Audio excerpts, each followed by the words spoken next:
uh, what are Python namespaces?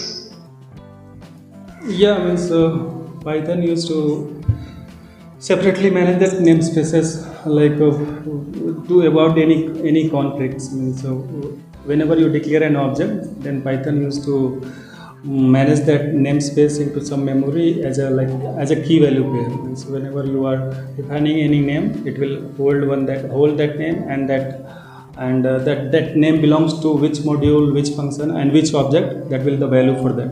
So like that, Python used to manage all namespace used in the Python. So that's like a local, global, and inbuilt namespace, and that includes namespace. There are a couple. These are the namespace. So whenever you have declared one variable, Python ensure that you cannot use that same variable in to the same level. That is the Python namespace. Okay. Can you tell me what are decorators in Python? Yeah, so decorator is something like it will take another function as an argument, and it will alter that output of that particular function without altering that definition of that function. So that is the main goal of decorators in Python. And how do you declare a decorator? Yeah, like it's like Python have a specialty for the object. Like any function can pass as an argument, and any function can return any function as a return type. So using these properties, Python used to have that decorator functionality. I'm asking. Yeah, For yeah. example, use the decorator. What Mhm. is the syntax? Yeah, that's what I'm telling. I'm coming there. So one outer function is there, and then that inner function is there. That is called wrapper, and that inside that wrapper you can write your logic, and then return that outcome, and then finally you can return that wrapper function. So that is the syntax. If you want to. Okay, so let me. I think I was not very clear with my question. I'll repeat. Okay. How do I use a decorator? Use your decorator means you have to add the rate and that the decorator name. On top of that, your function definition, you can write that. Okay. What are generators in Python? Yeah, a generator is like when we talk about generator in Python, then we have to talk about the two things: generator object and generator function. Generator function is something like which is using yield keyword to return the argument, okay, return the outcome, and the object which is holding those outputs is called generator object, and those generator object is nothing but like iterator. So you can say that generator is used to generate the iterator object. You can say that is the concept of generator in Python. Okay, so now see, you said a generator object is basically iterating the objects, right? So what I can do is I can simply, return the output in the as a return parameter to the function, right? As a return parameter, I can get the list of objects. So why do I need to use yield? What is the concept of yield actually? Yield means so sometimes we have requirement like suppose one use case I can tell you, like we have huge amount of data, okay, and we want to process those data chunk by chunk, and our machine is not capable to handle all those data at a time. So at that time you can use that generator function, and you will use that yield keyword to return that chunk of data time to time. So it will return one chunk of data, and then that iterator object will do that operation. Again it will return the second chunk of data and do the operation. So like that of in this scenario we can use that yield keyword is useful, I can say. Like once you have written the logic, so that whenever you will use that next keyword, actually one major property of generator is it is very lazy to load that. Means it will hold that logic there until unless you are not calling that object. When you call that next object, then it will be executed the whole story, and it will populate that outcome. Okay. Can you tell me what are iterators in Python?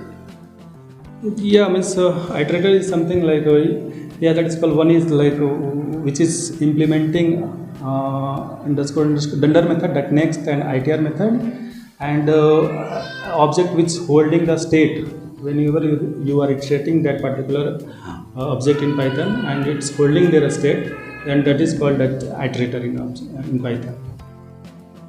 Okay, so see, for example, I can write a for loop or a while loop based on whatever the logic I have, right, or do while loop, whatever loop. I can iterate any object using these loops and then return the values, right? So then, why would I need an iterator specifically? Yeah, that's I told you like one is like it's remember the state, okay, and second one is like it's a lazy loading. Means whenever you call that next method, then only it will load that object. Until unless it will not use that memory. So that is the main use of iterator. Means difference between iterator and a normal list. You can say. Okay. What does ARGS and KWARGS mean? Actually, it's like naming convention to use whenever you have to pass variable argument in any function or variable key value argument in any function, then you can use star ARGS and star KWRGS. What do you mean by variable argument? A variable argument means whenever sometimes we have requirement like one function can accept. We do not know in advance like how many parameter it will accept. So in that time we can use the variable argument for that particular function, and we can pass as so multiple argument there based on our choice. Sometimes it can be 3, it can be 5, and more than 5 as well. So based on the choice they can pass if you are using that star args as argument. Okay. And see, there are a couple of more things I wanted to ask you. Do you know things like design patterns and solid design principles? Yeah, means we have some programming paradigm. So that actually we need to follow for any program. We need to follow that. So are you aware of what are solid design principles? Are you aware what is a design pattern? Are you following any such programming practices? Yeah, means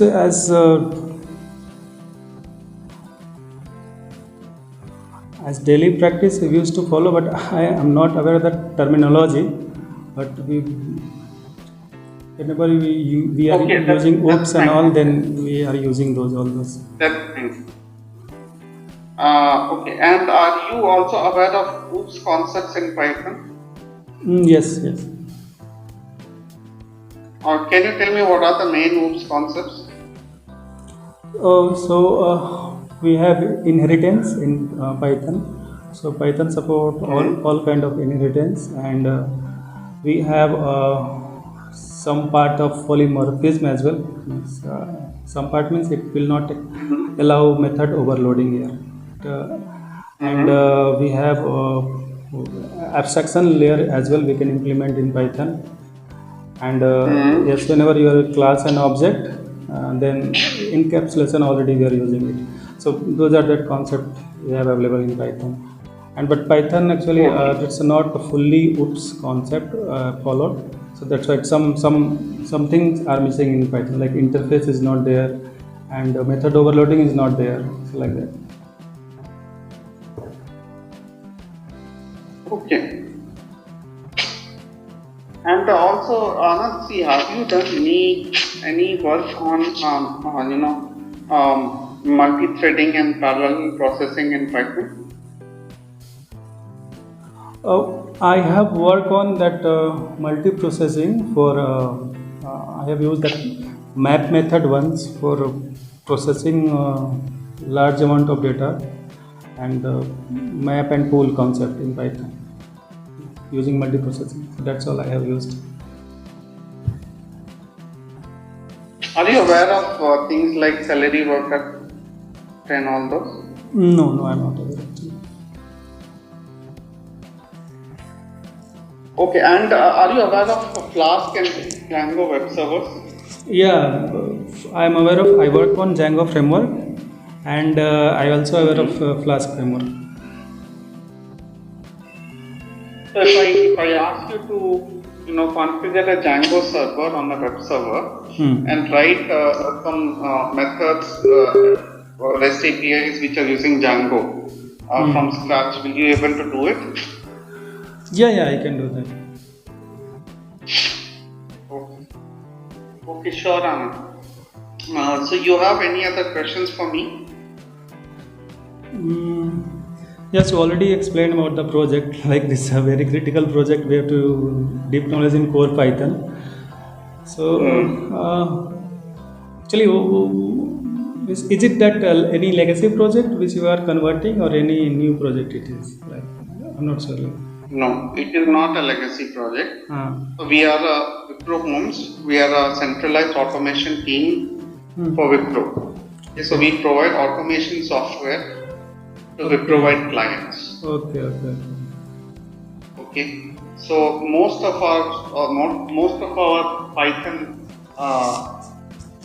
bots, basically we create bots, right? Most of them require AI ML. Basically an NLP also, But apart from AI ML, we also require full stack developers who are having core knowledge in Python, right? Because we need to create so many things and wrappers around the AI ML models. Yes, understood.